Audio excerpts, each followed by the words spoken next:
Oke, ini skema klasifikasi materi ya. Jadi materi itu disusun dari atom, ion, atau molekul. Lalu materi sendiri itu bisa terdiri dari zat murni ya, ataupun campuran. Nah, dari zat murni menjadi campuran ini bisa menggunakan proses fisika ya. Nah, zat murni pun itu ada yang berupa unsur, ada yang berupa senyawa, kompon ya. Campuran itu bisa berupa homogen, campuran yang homogen serba sama. Nah, contohnya ini ya, atau gambarnya. Atau heterogen. Heterogen ini bisa dibedakan atau secara kasat mata ini bisa kelihatan ini mana bagian campuran A dengan campuran B-nya. Nah, lalu di bagian tengah-tengahnya ini ada lagi jenis campuran yang lain. Campuran apakah itu? Ada yang masih ingat? Koloid. Oke, ini bahasa Indonesianya aja ya, klasifikasi materi. Ini contoh unsur ya, ini unsur belerang, ini unsur besi. Lalu ketika kita campur, kita aduk ini, diaduk jadi seperti ini. Ya, ini campuran belerang dan besi. Masih bisa kita bedakan mana besi, mana yang belerang, walaupun itu sudah kita aduk. Dan dengan mudah kita bisa pisahkan secara fisik ya. Misalkan menggunakan magnet, besi dapat ditarik oleh magnet, nah, sehingga besinya bisa tertarik oleh magnet. Ya, bisa kita pisahkan dari belerang ini.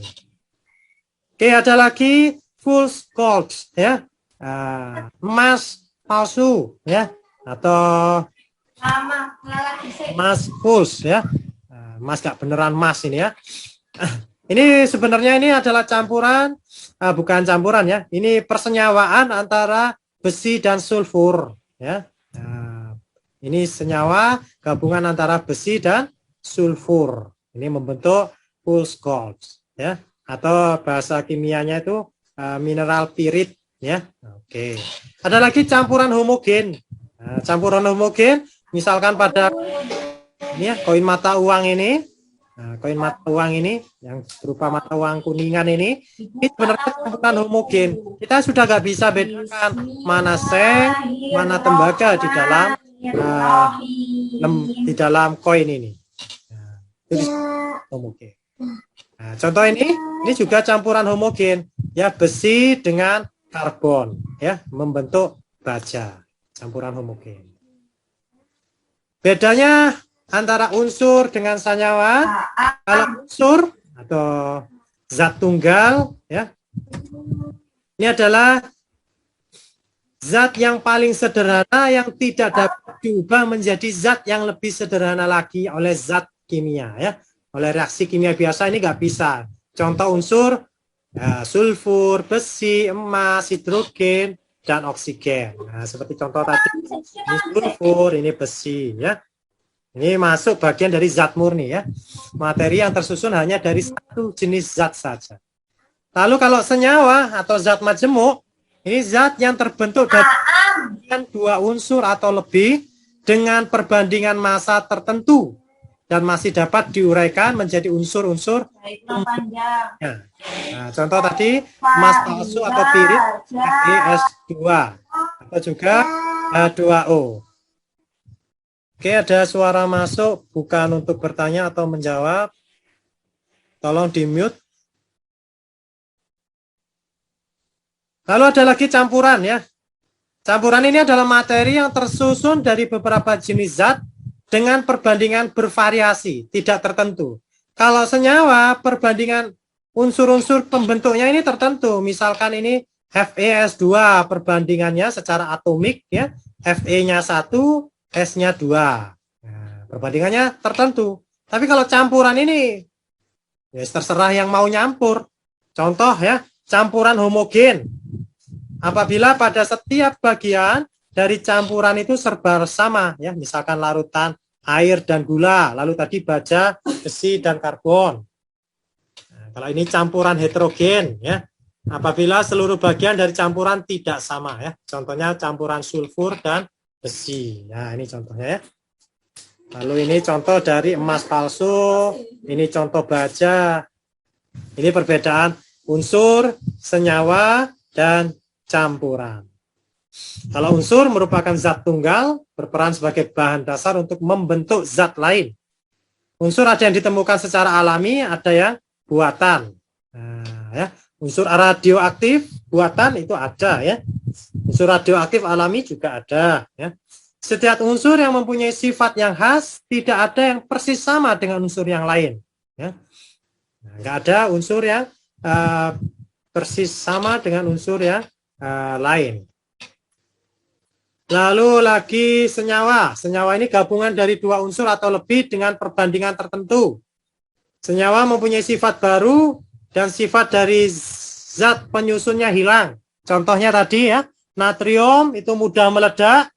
Lalu klor itu gas beracun. Ketika bergabung menjadi senyawa ionik NaCl itu tidak mudah meledak, juga tidak beracun, bahkan bisa dimakan ya. Ketika buat makanan itu selalu dibumbui dengan garam. Alhamdulillah nggak mudah meledak dan nggak beracun ya. Lalu pemisahan unsur-unsur yang telah membentuk senyawa sulit dilakukan kecuali dengan cara tertentu ya. Ini tersusun dari beberapa zat campuran ya. Unsur atau senyawa dengan perbandingan tidak tertentu. Lalu campuran juga itu sifatnya dari zat penyusunnya masih ada dalam campuran tersebut. Misalkan tadi air dan gula, itu masih bisa Anda rasakan manisnya gula di dalam larutan air. Ya, Anda bisa merasakan segarnya air di dalam larutan gula. Ya. Ini contoh campuran yang homogen yang disebut dengan larutan ya, larutan gula, zat terlarut. Ini berukuran relatif kecil teman-teman ya. Sehingga jika didiamkan agak lama tidak akan terbentuk endapan. Nggak akan terbentuk endapan ya. Ini ketika sudah dilarutkan ya gulanya ini ya, nggak akan terbentuk endapan. Lalu ada campuran heterogen atau yang disebut dengan suspensi ya. Air lumpur ini dapat dipisahkan melalui penyaringan. Nah, ini ya, dapat dipisahkan dengan nyaring. Campuran air dan minyak dipisahkan dengan corong pisah. Ini contoh gambar corong pisah. Lalu antara homogen dan heterogen itu ada namanya koloid ya. Campuran yang zat terlarutnya berukuran antara larutan dan suspensi. Contohnya air susu, agar-agar, kabut, dan lain sebagainya. Oke, contoh pemisahan campuran dengan cara sublimasi. Ini sublimasi. Nah, ketika ada padatan iodin ditaruh pada hot plate, ya, tempat untuk memanaskan di lab ini ada hot plate, maka terjadi sublimasi. Ya. Padatan tadi berubah menjadi gas tanpa bentuk cairan. Nah, ini yang berwarna seperti ini, ya. Ini adalah iodin dalam bentuk gas. Ketika gas iodin tadi di atasnya itu diberi ya, nah, diberi ini suatu benda ya, di atasnya ini ada esnya ya, es batu untuk mendinginkan secara langsung ya. Nah, jadi padatan yang berupa gas, yang sudah berupa gas tadi berubah menjadi padatan lagi karena ada es batu di atasnya ini ya, suhunya dibuat jadi. Setelah beberapa saat, nah ini iodin dalam di sini ya, iodin gas tadi berubah menjadi iodin dalam bentuk kristal. Nah ini kristalnya bagus sekali ya. Nah, seperti ini ya.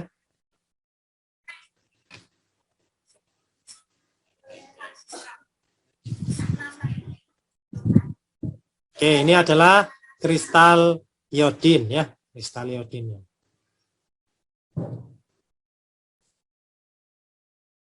Oke, dari video itu, apakah pada campuran tersebut mempunyai sifat baru dari zat penyusunnya? Kira-kira ada sifat yang baru apa enggak, teman-teman? Apakah ada sifat baru yang muncul dari zat penyusunnya? Apakah terjadi perubahan apakah yang terjadi di dalam pemisahan campuran tersebut? Perubahan wujud dari padat menjadi gas, lalu menjadi padat lagi. Ya.